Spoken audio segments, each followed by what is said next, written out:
the Aussie accent. I got this rough Bostonian accent, and I got to follow that sweet Aussie accent. So I don't know.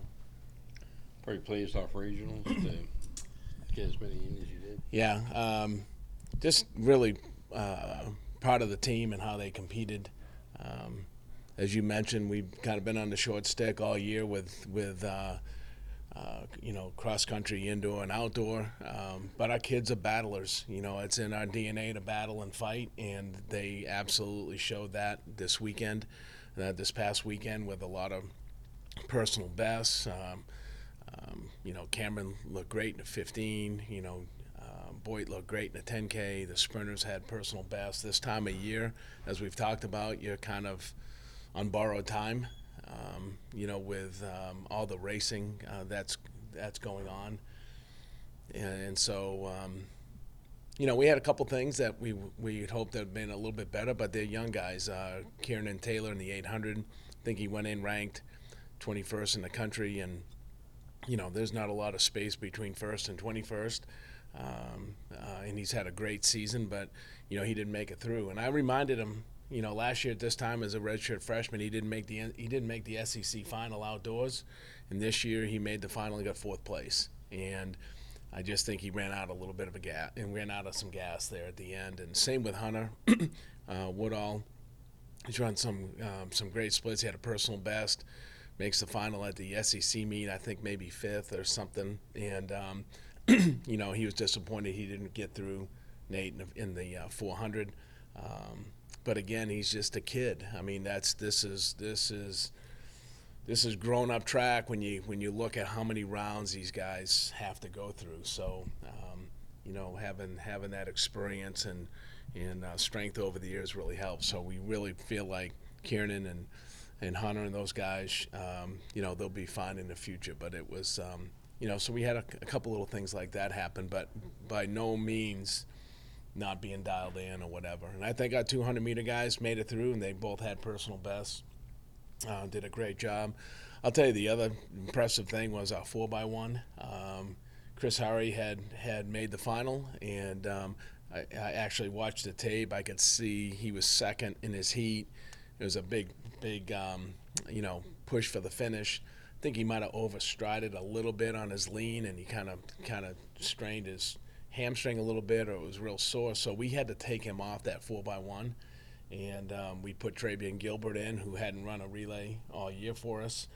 Case did that switch in about 20 minutes because we warmed up Chris for that second round, that quarterfinal round, and he just came back and said, I can't do it. Of course, Travian was warming up just in case, and so we had three freshmen on the front of that 4x1, and we got to stick around, and Houston didn't in our same heat. So that just shows you, Coach did a great job of getting those guys ready, putting that relay together at the last minute, and winning our heat, and gives us a good lane next week going into the semis. How recovers Gabe Moore from SEC? He's working real hard. I mean, it's 24/7. Medical staff is doing a great job, and we're just hopeful that by next week he'll be feeling nearly 100% and can go. That's obviously our big concern right now, is where he's at, but he's doing workouts and everything, and working real hard at it, and we're optimistic. Is his hamstring? Is that what it was? Yeah. Is it right? I think it was right. Mm-hmm. Hey, with Cam, I guess, what do you remember about his recruiting?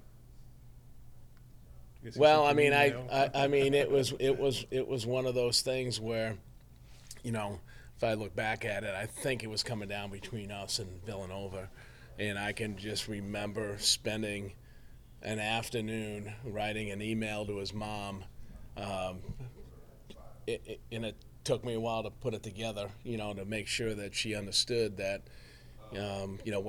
how great this school is, the kind of degree he can get. And, the difference between a private school like Villanova and a public university like Arkansas, and what the differences are. And at the end of the day, this, University of Arkansas has so much to offer, I felt, and I think I did a pretty good job because at the end that was who I had to who I had to answer to. Yeah. So, and it's tough when you're so far away and Yeah. and all that. So, usually once in a while those well-worded emails really help, especially with the distance involved. And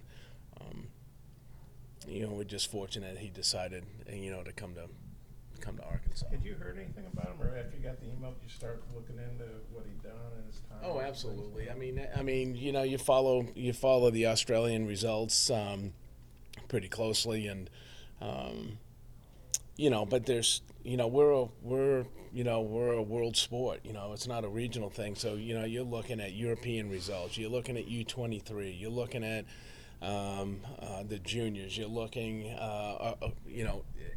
Africa. You're looking everywhere. So it's hard to just be on every single potential person. And I think I've said this before. I go, this is what Coach McDonald has built. He's built a world-class brand. It's still strong and going well, and but yet that groundwork, that foundation has been there. So it's automatic that kids will when they look to the States, they look at Arkansas. So there's no rhyme to reason to recruiting. I mean, there's a plan out there. You try to follow it. Try to be diligent with your coaching staff and hitting all the areas and stuff. But again, it's a crapshoot a lot of times too. And so sometimes those best recruits are the ones that reach out to you because they feel like, hey, I can, instead of a coach recommending them, hey, I got this guy, he's really good. Kid comes in here, he looks at our top 10 list, and all of a sudden that things change. Whereas the kids that sometimes reach out to you, they believe they can run here. So we were fortunate, but we're fortunate with every recruit. I mean, it's every recruit's a different story. Just with Boyd, I mean, he on the SEC level won everything he could win. Just how big a step would this be for him nationally in the 10K? It would be a big step. He's ready for this race. He's ready for this stage. He nearly made it in the 5K. He got out-leaned at the tape for 4th, 5th, and 6th place. Top 5 qualified, and he was 100th of a second from getting into the 5K as well. But overall, I think probably it's best that he's going in here focused on one race. I mean, it's hard to double at this level at this stage. So, especially that heat, isn't it? What you'll have in Austin. Yeah, that heat that'll be a player for sure. But Gilbert's in fine shape, and he's a great competitor. You've all seen how he has finished his races, and our thing is making sure that he gets some room to run those last few laps, and he needs to if you can remember, I think it was the 10K, and he made a little bit of a too soon of a move on Keegan from Alabama, and so he really has to stay patient, and he has to give himself. He's got a beautiful stride, so he's got to kind of get out of traffic late in the race, and really, it's okay to move to lane 2 if we have to, and run those last few laps. I think, just to give you an idea, I think his last 800 in that 3-mile, that 5K was like 156 or something. So I mean, they were rolling. I mean, it was, and that's how championship races go. They go slow to fast. So yeah, he's got that ability to do it. We saw him indoors. I think he ran 25.5 seconds on those last 200 indoors in that 5K on an indoor track. That's rolling. So he's got the ability. We just got to get him some room to run. What are you looking for out of Cam in the 15? You think he's got a shot to win? Got a shot to win. He's been to the final last year, and again, it's all about positioning and confidence at this stage of the game. And so he's got experience now. And again, we're not getting ahead of ourselves. We have to get through the semifinal round. So that's kind of all we're focused on right now. Is, hey, let's get to the final, and that's our number one priority. How do you feel like his career has been for you to this point? Got off to a little slow start, but he adjusted to things really well, and he's just done a phenomenal job. He is an unbelievable competitor, but he also is a great example because he never panics. How you saw him today, talking to him, is like how he is before a race.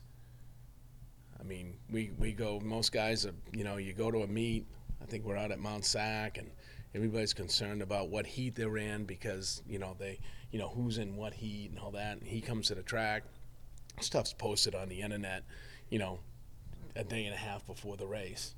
And and we don't talk about it much. We knew it, and I knew he was in the fast heat, but I didn't say anything. And he comes to the meet, and I go, Cam, you know what heat you're in? He goes, no, I don't know. I'm gonna do good, And either one of those heats would have been fine, but that's just how he is. He just doesn't press the panic button at all. And sometimes I want him to a little bit in a race, to kind of get himself in, get him in position to use his great kick. And so at some point I want him to press that button a little bit just we get in position. And I think that's the main thing in that 1500. If he's feeling good, it's all about where he's at with 300, 400 meters to go, and he needs to be near the front, not in the back. Yeah. From a physical standpoint, what